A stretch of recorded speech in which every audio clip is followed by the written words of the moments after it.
cada poco de peso porque no sé cuánta voz me queda. Me pasaba otra vez. Ya estando así como 20 minutos ya no sale la voz. O empieza a marcar por la garganta.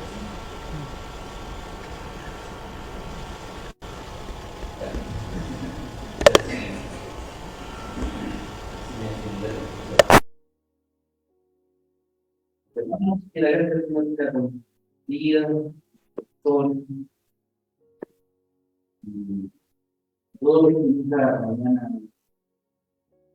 lo que va a configurarse, o sido construido, ya la reunión, el más avanzado, como van a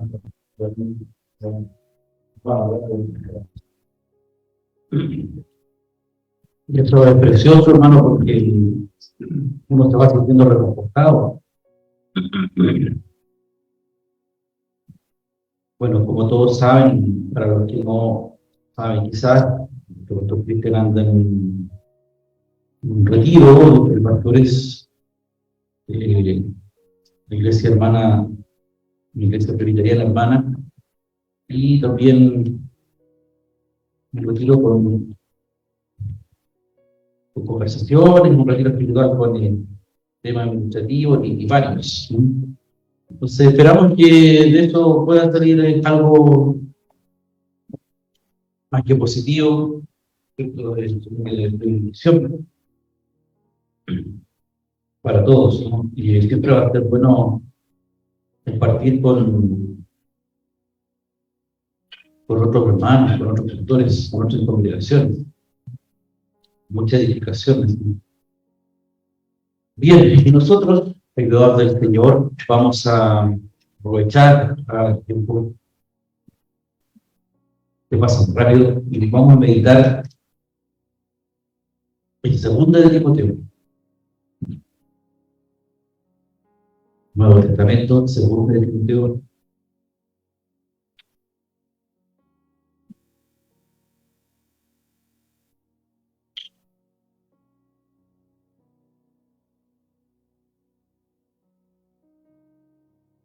Capítulo 3.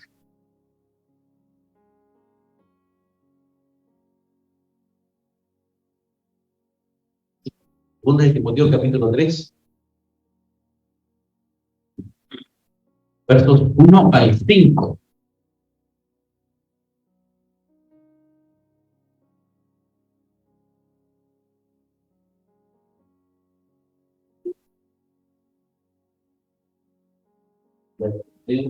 Capítulo 3, versos 1 al 5.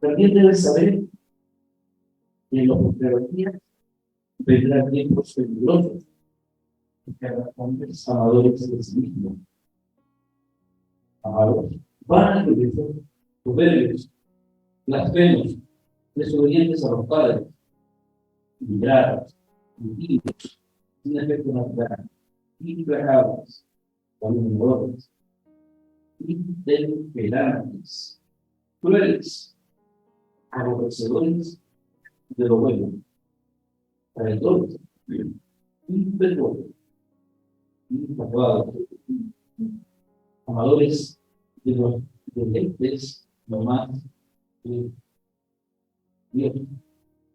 Tendrán apariencia de piedad, dan la eficacia de ella. A estos evitan. Dios bendiga esta lectura. Bueno, es todo un capítulo que pudiésemos seguir leyéndolo hasta el verso 17, pero obviamente no me voy a referir a todo ese capítulo. Si no, hermano,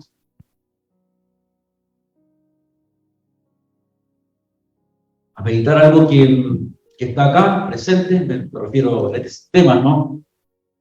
Y que se hace muy común acerca de los, como dice el verso 5, que quizás es como el central de lo que señala esta porción que hemos leído, que tendrán apariencia de piedad, pero negarán la eficacia de apariencia de piedad. Los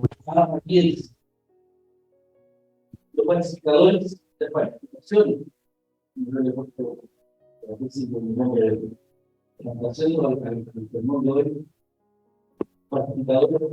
falsificación.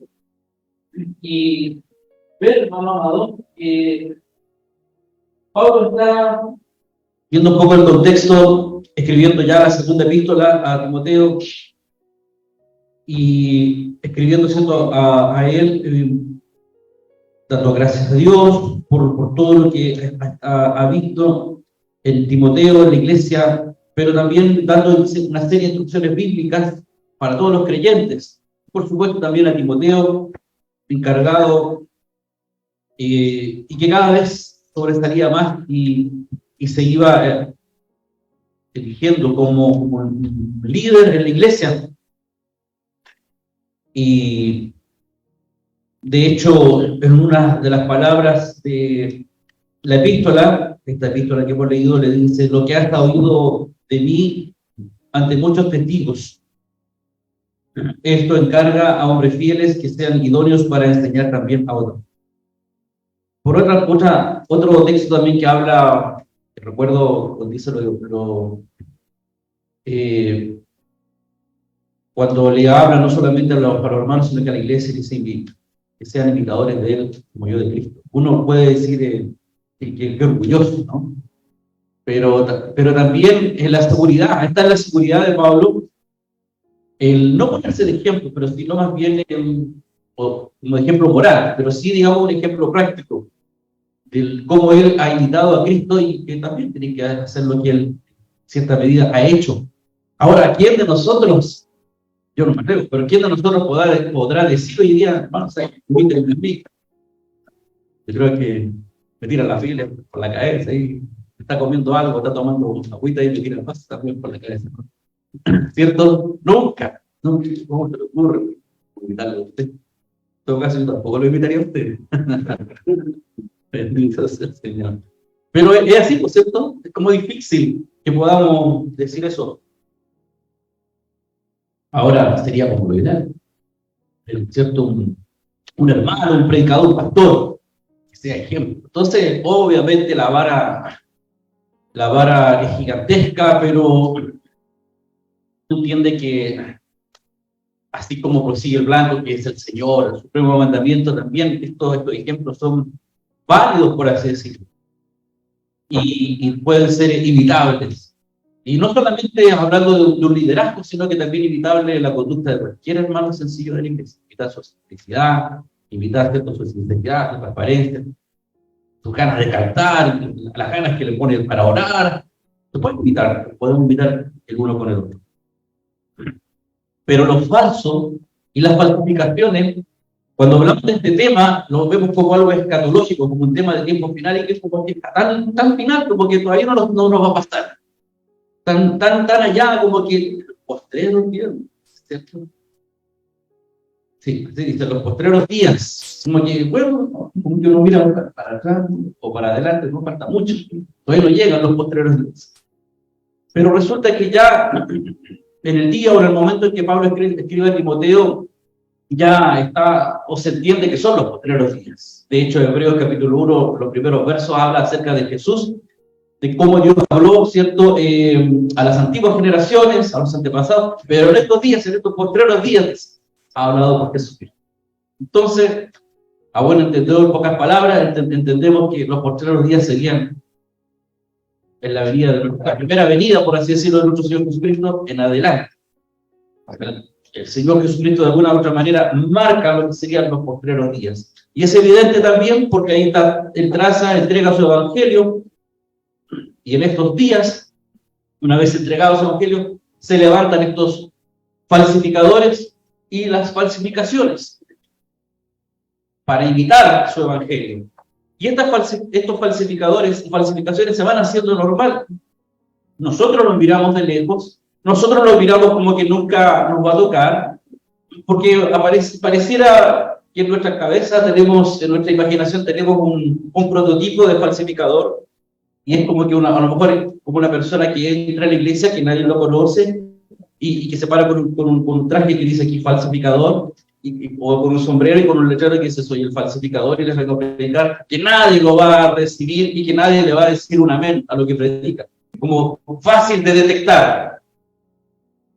Pero los falsificadores y las falsificaciones tienen algo de verdad. Y es difícil de detectar. Y por lo mismo, algo que sea falso no quiere decir que es fácil de detectar o distinguir entre el blanco y el negro. Lo falso o lo falsificado es muy parecido al original, a la idea original, a la imagen original. Nosotros en Chile somos los campeones de eso, de falsificar. Y en otros países es peor todavía, pero también somos muy dados a vulnerar el sistema, ¿no? A irnos por el camino corto. Bueno, cuando nos dicen este es el camino donde ir para hacer las cosas, nosotros no, nos vamos tratando de vulnerar el sistema para falsificar, para llegar de la manera más corta al objetivo, al final. Y obviamente se crea una instancia, un momento falso. Pero esto se va volviendo común. No es, como le decía entonces, como una persona que el día de mañana se parara acá con un traje y dijera soy un falsificador. Nadie le recibiría en mano, a lo mejor lo echaríamos aquí y hasta patada, ¿no? Lo echaríamos por falso. Pero no, lo falso puede estar ahí, en los corazones nuestros. Lo falsificado puede estar ahí creciendo, arraigado en nuestros corazones. Y se va pegando, se va ahí solapando y duro de sacar, porque cuando nosotros en nuestra vida espiritual le estamos velando, que no se nos peguen cositas malas espirituales, pasamos de largo la vista, no lo alcanzamos a detectar, porque parece verdad. Esa es la característica de lo falso, tiene algo de verdad. Basta decir un dicho popular, me parece que fue este caballero Adolfo Hitler, que dijo, no sé cuánto, no recuerdo cómo es el dicho, pero dice, como que repite muchas veces una mentira y terminará convenciendo, o que mucha gente creerá que es verdad. ¿Qué verdad? Era el encargado de la publicidad de los nazis. El comunicación. Claro, miente y algo quedará, algo así, ¿cierto? Así fue miente, ¿no? Y al final se termina creyendo que tanta mentira que, bueno, es así. Bendito sea Dios. Entonces, los falsificadores y las falsificaciones. Y Pablo advierte justamente acerca de esto a Timoteo y le viene advirtiendo en las otras epístolas, y no solamente a Timoteo, sino que a toda la iglesia en general, y habla del carácter. Nosotros podemos meditar cómo eran, ¿no? Hombres amadores de sí mismos, avaros, vanagloriosos, soberbios, blasfemos, desobedientes, en fin, una cantidad de características que es bueno siempre estar viendo esta porción y ver ¿cierto?, cómo prolifera esto y no verlo como una amenaza externa. Porque Pablo escribe justamente porque lo está viendo, lo está observando entre los hermanos. Y algunos con malas intenciones y otros porque sencillamente se acostumbraron a lo falso. O se acomodaron a lo falsificado. El archifalsificador, que es Satanás, el diablo, ¿no?, está muy ocupado hoy en día, hermano, trabajando en el mismo campo del Señor, que ha sembrado la buena semilla. Y de alguna u otra manera evita, o quiere más bien evitar, que el trigo crezca sembrando otras cosas, como la cizaña, ¿no?, que se asemeja mucho al trigo en apariencia. Parece trigo, pero no lo es. En una palabra, ¿cierto?, mediante un proceso de emular, ¿cierto? Está intentando anular la obra del Señor, y así como Cristo tiene su evangelio, también podríamos decir que el archifalsificador, Satanás, también tiene una especie de evangelio, ¿no? También tiene lo suyo. Siendo este, ¿cierto?, una inteligente falsificación del primero. Y tanto logra, hermanos, asemejarse esta falsedad de Satanás a aquel al cual pretende parodiar, que multitudes son engañados por él. Y hoy día es mucho más fácil digerir un evangelio adulterado, digerir un mensaje adulterado, porque es grato al oído, es conveniente, etcétera, etcétera. Es a este mismo mensaje falso al que el apóstol se refería también en los Gálatas, cuando le dice: estoy maravillado de que tan pronto os hayáis alejado del que os llamó por la gracia de Cristo para seguir un evangelio diferente. Bueno, no que hay otro evangelio, sino que hay algunos que os perturban, quieren pervertir el evangelio de Cristo. Dice Gálatas capítulo 1, del verso 6 al 7. Este falso mensaje o falso evangelio estaba siendo proclamado incluso en los días de los apóstoles. Y la maldición más terrible fue declarada sobre aquellos que lo predicasen, pues el apóstol continúa y dice: más, si aún nosotros o un ángel del cielo os anunciare otro evangelio diferente del que os hemos anunciado, sea anatema, sea maldito, ¿no? Con la ayuda del Señor, entonces, es que siempre nosotros tratamos de, o procuramos exponer, o más bien, ¿cierto?, hacer una diferencia de este falso mensaje. Bueno, el carácter de los hombres en aquella época era realmente decidor, y eran traidores, impetuosos, infatuados, amadores de los deleites más que de Dios. Ahí es una figura bastante clara, en el sentido de decir que ellos se dirán hijos de Dios, se dirán cristianos, se dirán amadores de los Dios, pero en realidad no amarán las cosas de Dios, sino que amarán más lo que produzca deleite para sus vidas que a Dios mismo. Eso ya habla de un reemplazo, eso ya habla de reemplazar a Dios, quien se supone que es nuestro deleite, por otras cosas que pasan a formar parte del deleite.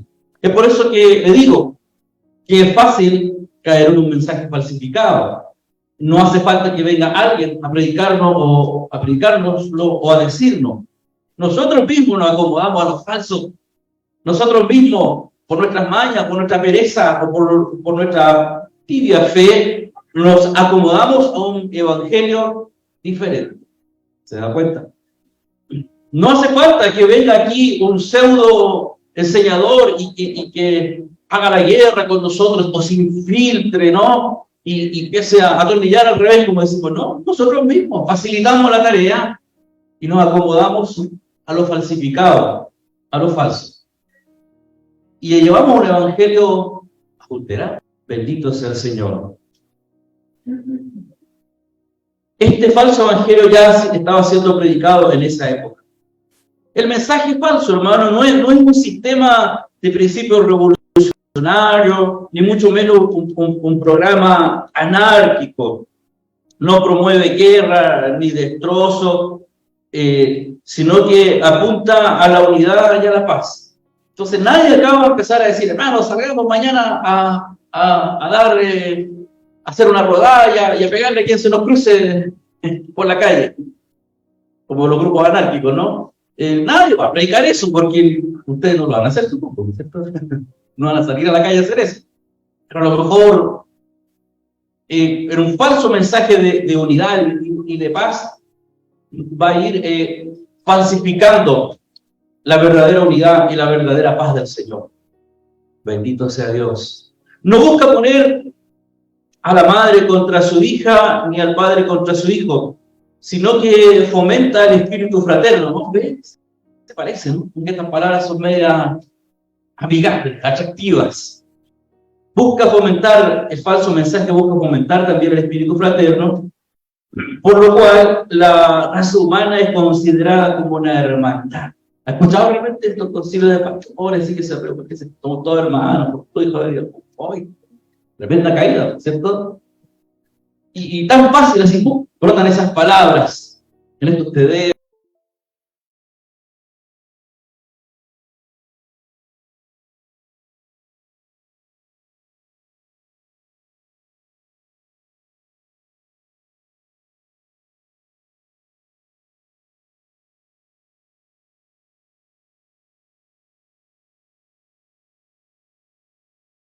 No los veo yo, y tampoco voy a ese TD donde se habla, no, son como todos hijos de Dios, como todos hermanitos, como iguales, todos parejitos todos. Es un mensaje falso, es una falsificación del Evangelio. Considerarnos todos como una gran hermandad, el mundo entero. El falso mensaje no busca ahogar al hombre natural, sino que busca embellecerlo y elevarlo. Aboga por la educación y el cultivo, no el culto. Y apela a lo mejor que hay en nosotros. ¿Ven? Qué bonito. ¿Ven? Fuerza, porque tú eres, pero bueno, pero una buena persona. Hay un potencial. Qué bonito, ¿cierto? Que le digan eso. ¿Le gusta que le digan eso? No. Aquí te miramos y ya vemos que no, tú tenías potencial. Uno dice, amén, gracias, Señor. Falso. Falso. No busca abogar al hombre natural, sino que busca embellecerlo y elevarlo. Aboga por su educación, su cultivo. Apela a lo mejor que hay en nosotros. Aspira a hacer de este mundo un hábitat agradable y confortable. ¿Quién no quiere eso hoy día?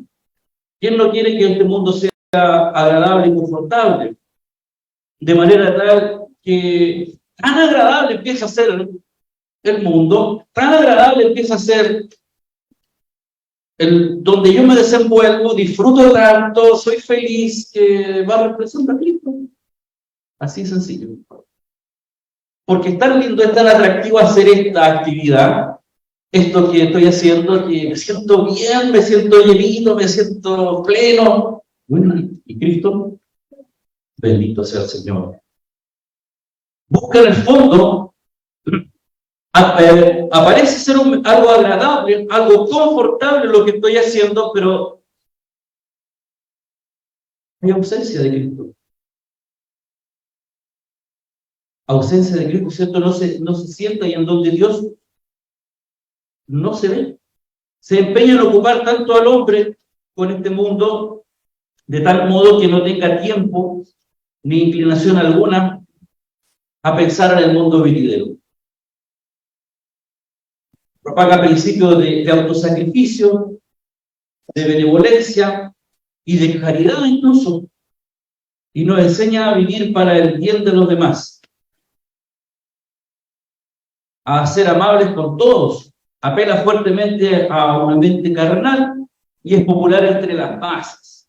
Es popular, abrazado, muchos lo abrazan, dado que las masas ignoran los hechos más solemnes de que por la naturaleza el hombre es una criatura caída, bendito sea Dios, alejado de la vida de Dios y muerta en delitos y pecados, y de que su única esperanza yace en nacer de nuevo.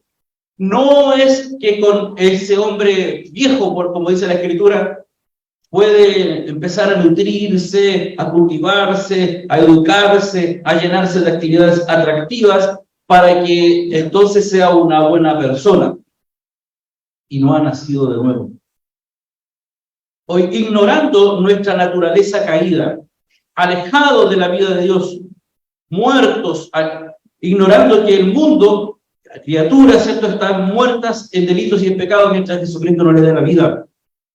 La única esperanza es nacer de nuevo.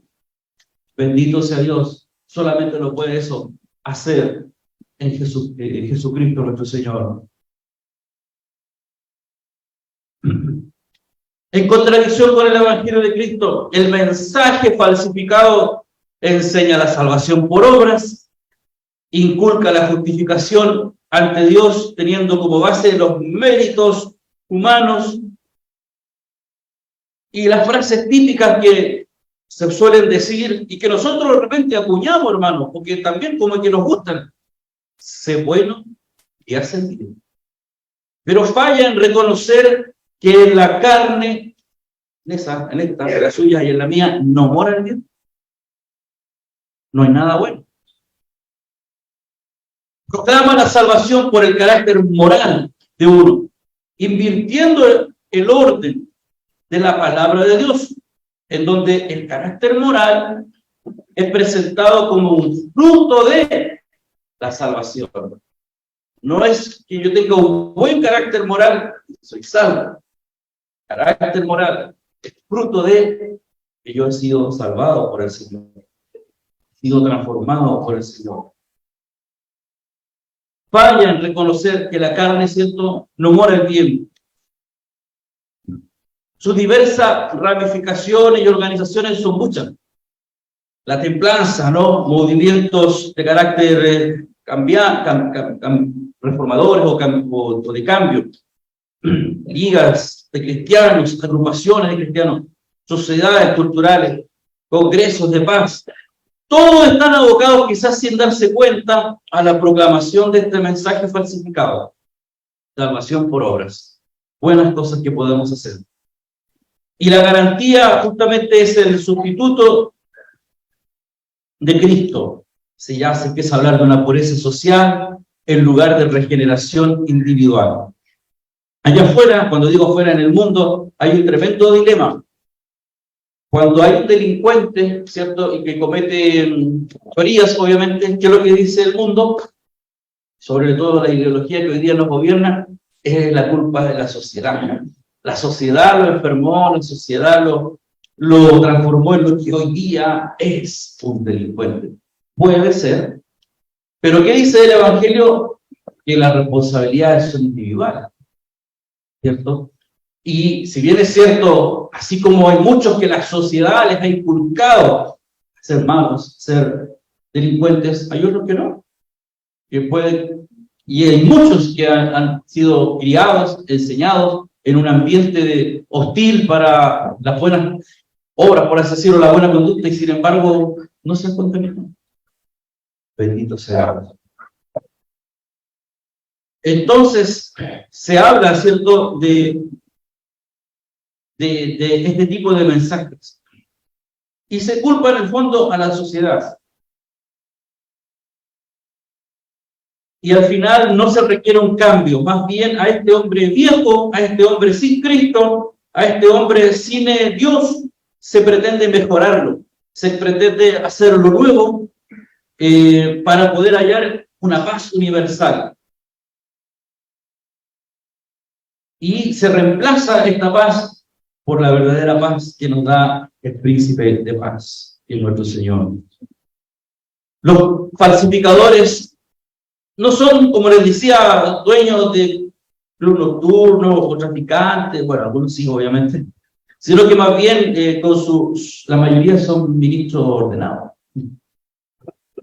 Los pastores que alguna vez predicaron sanamente el Evangelio de Cristo, pero ahora no. Son predicadores que alguna vez predicaron el Evangelio sin adulteraciones, pero hoy sí. Que Dios nos bendiga, hermanos. Yo fui testigo en uno de estos viajes que hice al sur tiempo atrás, y me topé con un pastor que incluso fue ordenado conmigo. Al lado mío estaba cuando nos ordenaron. Y uno dice, era mejor que yo, era una persona muy humilde, muy quebrantada. Y lo ordenaron. Fuimos para el pastor y nos ordenaron, nos ponen las manos, y él estaba al lado mío, incluso nos formamos así, nos abrazamos así. Y en uno de estos viajes me di cuenta que él era narcotraficante y tenía la iglesia de la pantalla. ¿Cómo cambian las cosas, hermano? Entonces, los falsificadores alguna vez predicaron, ¿cierto?, el mensaje verdadero, el original, pero por alguna razón o circunstancia tomaron el camino, ¿cierto?, de reemplazar aquello por algo adulterado. Y en lugar de advertirle a sus oyentes que huyan de la ira venidera, hacen a Dios mentiroso, diciendo que Él es amoroso, que es misericordioso, que cómo va a mandar tormento eterno a sus propias criaturas, en vez de declarar y decir que sin derramamiento de sangre, como es la sangre de Jesucristo, no hay remisión de pecados. Y simplemente ponen a Cristo como un buen ejemplo, exhortan a los hermanos o a sus oyentes a seguir sus pasos. De ellos, cierto, debiera decirse la palabra, porque ignorando la justicia de Dios y procurando establecer la suya propia, no se han sujetado a la justicia de Dios.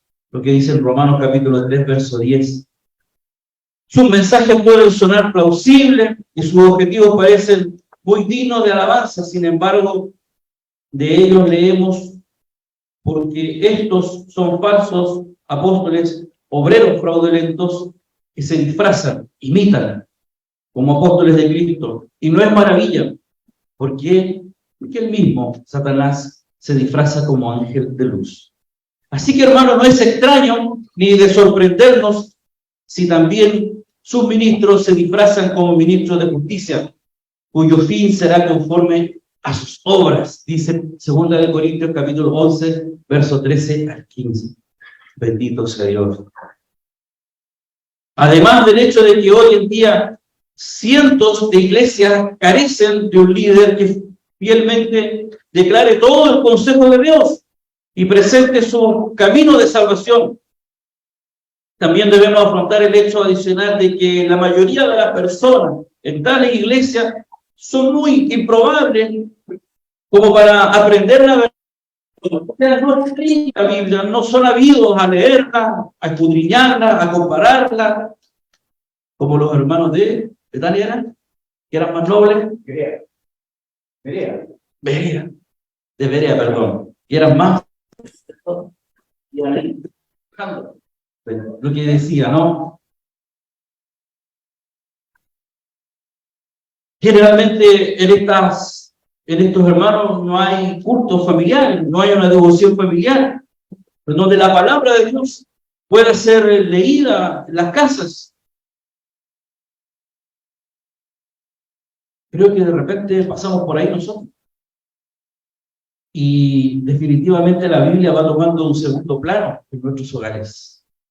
Primero está todo lo que debemos hacer, y si hay tiempo, después, a ver, nos sentamos todos juntos y leemos algo de la Biblia, siempre cansado. ¿Y para qué lo vamos a soltar? Pues si ya lo sabemos todo lo que dice. Falsificamos, que nos vamos a acostumbrar a lo fácil, a lo cómodo, a lo falsificado. Las demandas, ¿cierto?, de esta son muy numerosas y nos justificamos en decir también que tenemos muy poco tiempo y menos inclinación cada vez para realizar preparativos o para encontrarnos con Dios. La mayoría de las veces, hermanos, nosotros aquí llegamos corriendo, pero yo creo que lo debe haber, pero es muy difícil que haya hermanos que se preparen y que dejen de hacer todo, porque el objetivo principal es estar acá o conectarse por Zoom, y conectarse me refiero por el culto. Creo que la mayoría, hasta poquito antes, 20 minutos, media hora de venir a la iglesia, estaba haciendo otra cosa, apurado.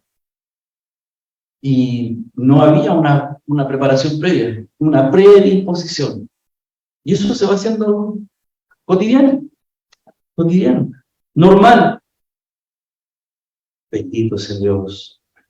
No hay esta inclinación para realizar preparativos. Claro, porque nos vamos a reunir con el Señor, con Dios. De ahí que la mayoría es tan indolente como para escudriñarse por sí misma. Es dejada a la merced de aquellos a quienes les predican o les hablan estos mensajes adulterados. Es muy fácil hoy día encontrar iglesias así, con ese ritmo de vida. Entonces, al final, ¿de quién dependen? De lo que leen, sí. Que ellos nunca escudriñan, nunca leen, no cotejan. Entonces, dependen del que se pare acá y les hable, como los católicos romanos, ¿no? Romanistas, dependen del sacerdote que les hable. Incapaces de tomar algo, leer, por la vida que llevan afuera. Y se acomodan a los falsos, a los falsificados. En Proverbios capítulo 14, verso 12 leemos, Proverbios capítulo 14, verso 12, dice, hay caminos que al hombre le parece derecho, pero su fin es camino de muerte. Este camino culmina en muerte. Los falsos, hermanos, los falsificados, culminan en muerte. ¿Por qué? Porque es el engaño del diablo. Un camino de salvación por mérito humano. Es un camino que parece recto, ¿no? Porque tú estás haciendo todo lo posible para salvarte. Pero es falso. Porque solamente Cristo salva. Presenta un lenguaje plausible que apela al hombre natural. Es sutil, es atractivo. Se encomienda a la inteligencia de su oyente. Ocupa su propia terminología religiosa y a veces incluso también cita la Biblia. El éxito de un falsificador depende grandemente de cuán finalmente la falsificación se asemeja a lo original. Justamente la herejía no consiste tanto en la rotunda negación de la verdad, como lo es la perversión o la generación de esta. Por esto mismo es que media mentira siempre es mucho más peligrosa que el total rechazo. Son medias verdades, medias mentiras. De ahí, hermanos, que cuando el padre de mentira definitivamente entra en nuestras vidas, en los cultos, en los mensajes que se dan, pues nos vamos acostumbrando a lo falsificado y no a las verdades fundamentales del cristianismo. Que Dios nos ayude, hermano, ¿no? Que la gracia del Señor sea con nuestras vidas.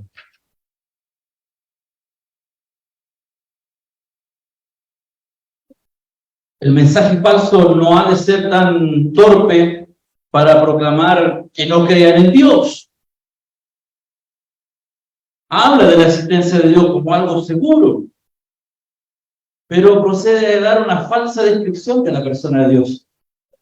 Declara que Dios es el Padre espiritual de todos los hombres, cuando la Escritura claramente nos dice que nosotros somos hijos de Dios por la fe en Cristo Jesús.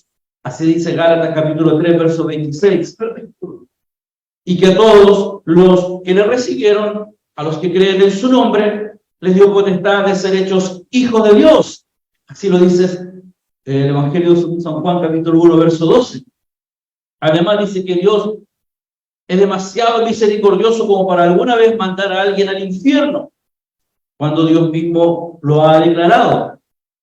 En Apocalipsis 20, verso 15, y el que no se halló inscrito en el libro de la vida fue lanzado al lago de fuego. El falsificador no ha de ser tan ingenuo, hermano, como para ignorar lo principal del cristianismo y lo principal de la historia humana, que es el Señor Jesucristo, el centro de todo. Por el contrario, el falsificador, en su mensaje, lo reconoce como el mejor hombre que jamás haya vivido y dirige la atención a las obras de compasión y misericordia del Señor, a lo sublime, ¿no?, de su enseñanza. Elogia su vida, pero más su muerte vicaria, su muerte redentoria, ¿cierto? No se habla de eso, ¿cierto? Es muy difícil encontrar un mensaje falsificador que hable de la muerte de Jesucristo, de la sangre de la cruz de Jesucristo derramada de la cruz del Calvario por perdón de nuestros pecados. Es muy difícil. Siempre hablará mejor de un Jesús amoroso, de un gran hombre, de un gran enseñador, del gran maestro. Hoy día se le está diciendo incluso como el Jesús revolucionario. Está de moda ese. Y así el falsificador va mezclando este mensaje. Y nosotros vamos consintiendo. La iglesia va consintiendo.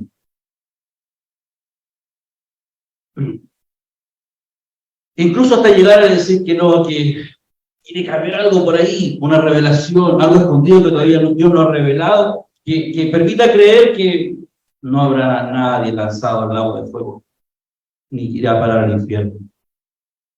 No hay esta ingenuidad en el mensaje falsificado. Entonces la obra expiatoria de la cruz jamás es mencionada. Mientras que la resurrección triunfante, corpórea, ¿cierto?, de Jesús, es como una creencia un poquito supersticiosa. Sí, dicen que resucitó, pero no hay evidencia histórica, bla, bla, bla.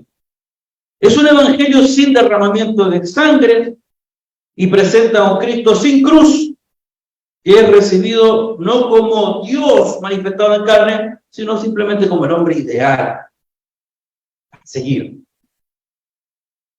En 2 Corintios capítulo 4, verso 3 al 4, 2 Corintios capítulo 4, verso 3 al 4, tenemos un pasaje que nos arroja mucha luz respecto a este tema, y dice así: pero si nuestro evangelio está aún encubierto, entre los que se pierden está encubierto, en los cuales el Dios de este siglo, Satanás, cegó el entendimiento de los incrédulos para que no les resplandezca la luz del evangelio de la gloria de Cristo, el cual es la imagen de Dios. Amén, bendito sea Dios.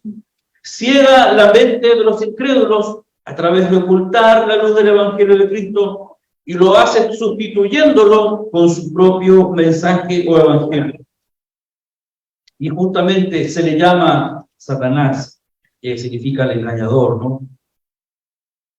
Con solo apelar a lo mejor que hay dentro de nosotros, dentro suyo, y con simplemente enseñarlo y exhortarlo, se ha permitido avanzar entre la cristiandad.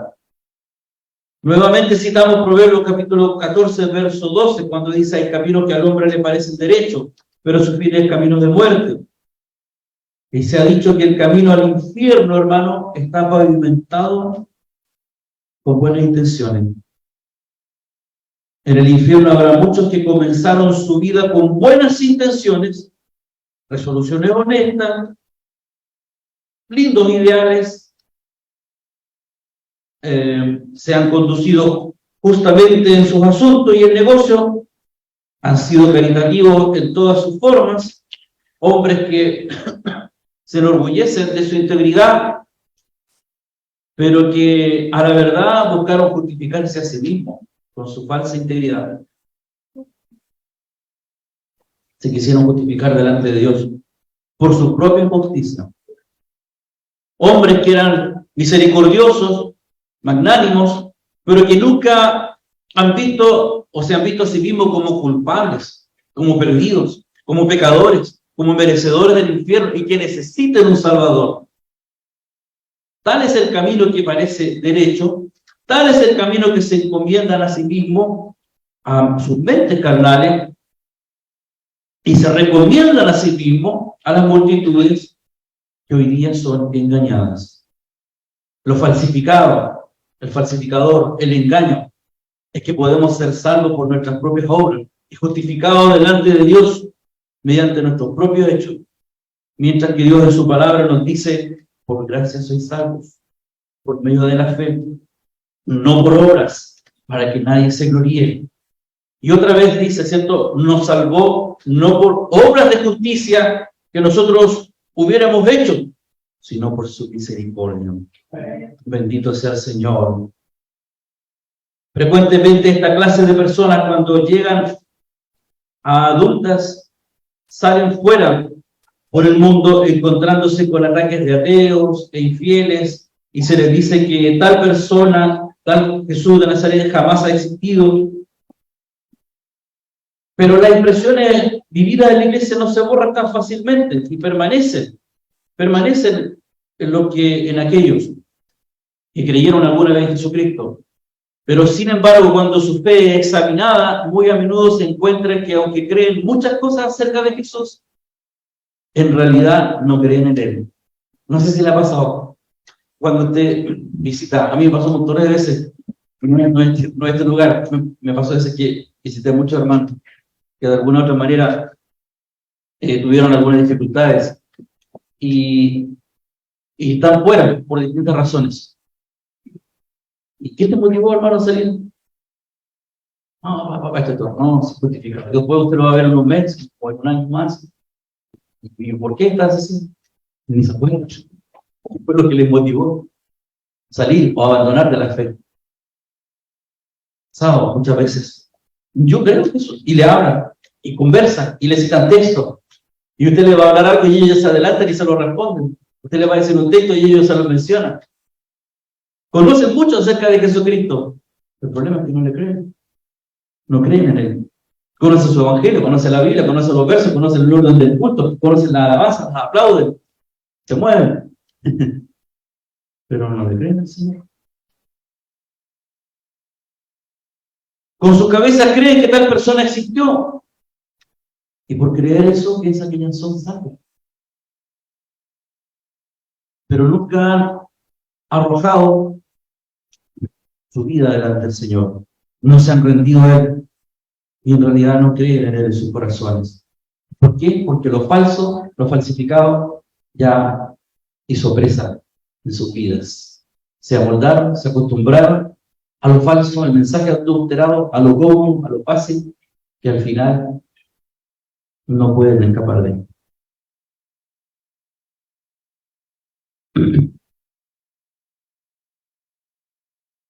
Que Dios nos ayude. Y ahora nosotros, hermanos, ¿dónde nos hallamos? ¿Estamos en el camino que parece derecho, pero que termina en muerte? ¿O estamos en el camino angosto, que conduce a la vida? ¿Ese evangelio hemos asimilado? ¿Hemos abandonado realmente el camino que lleva a la muerte? ¿Se ha creado en nuestro corazón el amor de Cristo? Y este amor ha creado en nosotros un aborrecimiento y horror hacia lo que desagrada a Dios, o consentimos con el pecado. Estamos deseosos porque Él reina sobre nosotros, como dice Lucas 19:14. Estamos confiados plenamente en su justicia y en su sangre, hermano, para ser aceptos delante de Dios, o lo hemos reemplazado por las buenas obras, por lo bueno que te desempeñes en tu vida.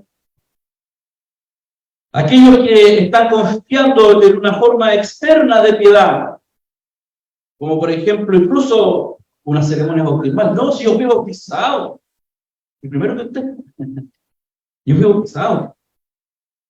Aquellos también están en riesgo. Son religiosos porque lo consideran como algo más que respetable. Pueden asistir a una iglesia, a una capilla, porque es la manera de hacerlo. Se pueden unir a una denominación, porque suponen que dar ese paso los convierte en cristianos, hijos de Dios. Pero están en el camino, cuyo final es fin de muerte, muerte espiritual. Y lo peor de todo, esto es eterno, no es que se quite. La muerte espiritual no es un sueño que un día usted va a despertar y decir, fue un horrible sueño. Es eterno. Bendito sea el Señor. No importa cuán puros sean nuestros motivos, cuán nobles sean nuestras intenciones, cuán bien intencionados sean nuestros propósitos, ni cuán sincero es nuestro esfuerzo. Dios no ha de aceptarnos como sus hijos hasta que nosotros tengamos a quién, a nuestro Señor Jesucristo. Una forma más engañosa del mensaje del falsificador es inducir a los predicadores a presentar el sacrificio expiatorio de Cristo y decirle a los oyentes que todo lo que Dios requiere de ellos es que crean en su Hijo. Así multitudes de almas impenitentes son seducidas, engañadas a pensar que han sido salvadas. Pero Cristo ha dicho, si no os arrepentís, y ese es el Evangelio, todos pereceréis igualmente. Lucas capítulo 13, verso 3. Arrepentirse es aborrecer, es odiar. No, hermano. En el pecado, sentir pesar por él, apartarse de él, es el resultado de de obrar, del hacer del Espíritu Santo en el corazón contrito delante de Dios. Nada, hermanos, sin un corazón quebrantado puede creer en el Señor Jesucristo para salvación. Vean, otra vez muchos son engañados a pensar que han aceptado a Cristo como su Salvador personal, sin que primeramente le hayan recibido como Señor. Es distinto. El Hijo de Dios no ha venido para salvar a los suyos en sus pecados, sino de sus pecados, dice Mateo capítulo 1, verso 21. Ser salvado de los pecados significa ser salvado de la ignorancia y del desprecio a la autoridad de Dios. Es abandonar el curso de nuestra propia voluntad y de autocomplacernos. Es dejar nuestro camino, como dice Isaías capítulo 55, verso 7. Es rendirse a la autoridad de Dios, someternos a su dominio, entregarnos a nosotros mismos para ser gobernados por Él. Aquel que nunca cargó el yugo de Cristo sobre Él, quien no está verdaderamente, diligentemente buscando agradarle en todos los detalles de su vida, y sin embargo supone que está descansando en la obra consumada de Cristo, está inserto en un mensaje falsificado. En el capítulo 7 de Mateo hay dos pasajes que aproximadamente nos dan los resultados. El Evangelio de Cristo y una falsificación. Primero, Mateo 7, primero los versos 13 y 14 nos dice: entrad por la puerta estrecha, porque ancha es la puerta y espacioso el camino que lleva a la perdición, y muchos son los que entran por ella, porque estrecha es la puerta, y angosto el camino que lleva a la vida, y pocos son los que la hallan. Luego los versos 22 y 23 dice: muchos me dirán en aquel día: Señor, Señor, ¿no profetizamos en tu nombre, y en tu nombre echamos fuera demonios, y en tu nombre hicimos muchos milagros?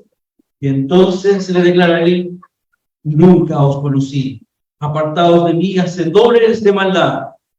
Sí, hermano, es posible trabajar en el nombre de Cristo, e incluso predicar en su nombre. Y es posible en ese momento no conocerle, porque la iglesia no le conozca, y ser un desconocido para el Señor. Para hablar, de predicar, de hablar, de enseñarle al mundo, de conocer de un desconocido por Dios. ¿Cuál es necesario entonces descubrir quiénes somos realmente, hermano? ¿Quién es usted? ¿Qué soy yo? Examinarnos a nosotros mismos y ver si es que estamos en la fe, medirnos a nosotros mismos, pero no con nuestra medida, por nuestra regla, propia regla de fe. Nos medimos por la palabra de Dios y ver si estamos siendo engañados, que nosotros mismos nos estamos autocomplaciendo con un mensaje falso o por algún sutil enemigo. A ver si estamos construyendo, a averiguar si usted, hermano, yo estoy construyendo mi casa sobre la arena o si la estoy construyendo sobre la roca que es Cristo Jesús. Bendito es el Señor. El Espíritu Santo, hermano, escudriñe nuestros corazones y que rompa nuestra voluntad, hermano. Mate nuestra enemistad con Dios y que obre en nosotros un profundo y genuino arrepentimiento y dirija nuestra mirada hacia el Señor, hacia el Cordero de Dios que quita el pecado. Allá está tu mirada, hermano. Este es el que hará cambios, el Cordero de Dios, y el que quita el pecado del mundo. Oremos al Señor. Padre, gracias en esta mañana, Señor, por meditar un momento en tu palabra. No me he referido abiertamente de las características de estos hombres engañadores. Son tan reales, mencionadas en 2 de Timoteo capítulo 3. Pero sí hemos meditado de lo falso y lo falsificado, de los falsificadores, y el mensaje falsificado. Quizás nunca delante de nuestros ojos o de nuestra vida se presentará el falsificador diciendo, mira, yo soy el falsificador y quiero hablarte. No, no ocurrirá así.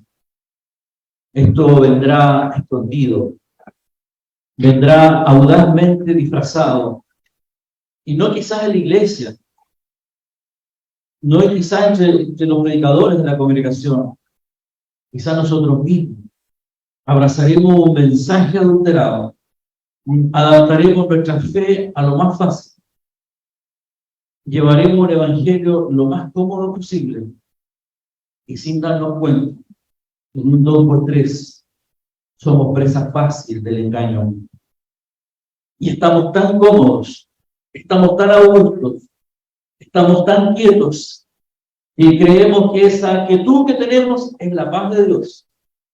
Sin embargo, Señor, estamos rotundamente equivocados, pues el que acepta, el que cree en Jesucristo, el que recibe como su Salvador, pero también como su Señor, de inmediato comienza en su vida a tener una oposición tenaz de este mundo y de su propia vida. Señor, es una constante a rendirnos todos los días de nuestra vida hacia ti, a dejar nuestra voluntad y rendirla a tu señorío. Señor, ayúdanos como congregación. Nosotros somos estudiosos de tu palabra, pero cuán fácil es reemplazar aquello por la comodidad, por lo fácil, por lo falsificado. Es una cultura de la falsificación. Es lo que es más fácil hacer. Es lo que no nos hace menos sufrir. Y tu evangelio, Señor, lo vamos desechando tu verdad, que eres tú, Jesús. Ayuda a cada uno de mis hermanos en lo que a ellos les ha tocado experimentar y vivir, para que busquen, Señor, lo tuyo, no lo fácil, no lo falsificado, no lo adulterado. A estos evita, dice la palabra que hemos leído hoy, evita aquellas cosas. Evitemos aquello, Señor. Evitemos algo que quizás creemos que es un derecho, el pasarlo bien, el disfrutar de la vida, de la naturaleza, del fruto de mi trabajo. Es algo legítimo. Pero tanto, Dios mío, de aquello termina reemplazando la verdadera paz, que es en Cristo Jesús. Una falsa paz que se fundamenta en la estabilidad económica, una falsa paz que se fundamenta en el estar quieto en mi casa, que nadie me moleste. Señor, finalmente no es la paz de Cristo. La paz de Cristo nos reconcilia y nos salva de la ira de Dios, pues en nosotros hay pecado, pues en nosotros hay una inclinación constante a pecar, y por eso te necesitamos. Tú eres nuestro Salvador, quien nos salva de esta naturaleza pecaminosa. Nuestro Señor, a quien nos sometemos voluntariamente bajo tu gobierno. Gobierna nuestras mentes, gobierna nuestros corazones, oh Dios, por misericordia. No permitas que nosotros mismos seamos nuestros autogobernadores, que nosotros resolvamos nuestro destino. Suerte tú por nosotros, porque ya lo hiciste ahí en la cruz del Calvario, diste tu vida por nosotros. Bendito Dios, gracias te doy por mis hermanos, por los que están esta mañana en este lugar. Señor, porque ellos de alguna u otra manera han vencido, pero no porque tuvieron la suficiente fuerza esta mañana de llegar acá. Tú les trajiste tu gracia, Señor, les trajo tu espíritu, les convenció en esta mañana. Era necesario, Señor, venir hasta este lugar. Era necesario, y es necesario, y será necesario inclinar el oído a oír siempre tu bendita y santa palabra. Gracias, Padre amado. Perdona el reemplazo que hemos hecho de tu santo evangelio, Señor, de tu evangelio sublime y adorado, de tu evangelio bello pacto de amor sin igual, y reemplazarlo por una falsa, Señor, barata imitación que solamente nos ha traído enfermedades espirituales, confusión en nuestra vida y nos ha hecho débiles cristianos. Oramos por los que están en casa confundidos. Oramos por los que han sido engañados, por los que a lo mejor buscaron lo más fácil, buscaron lo más cómodo, en medio del sufrimiento que estaban viviendo, en medio de las circunstancias que estaban experimentando. Se fueron por el camino que los libraba de sufrir, pero hoy día están ahí postrados porque creyeron en un mensaje, en un evangelio falso, adulterado, y no perseveraron en la oración, en la fraternidad cristiana, en cumplir y obedecer el consejo de tu palabra. Perdónanos, perdónanos y ayúdanos también a ir por ellos, a hablarles de ti, a amarles, Señor, con tu gracia bendita. Muchas gracias te damos en el nombre de Jesús. Amén.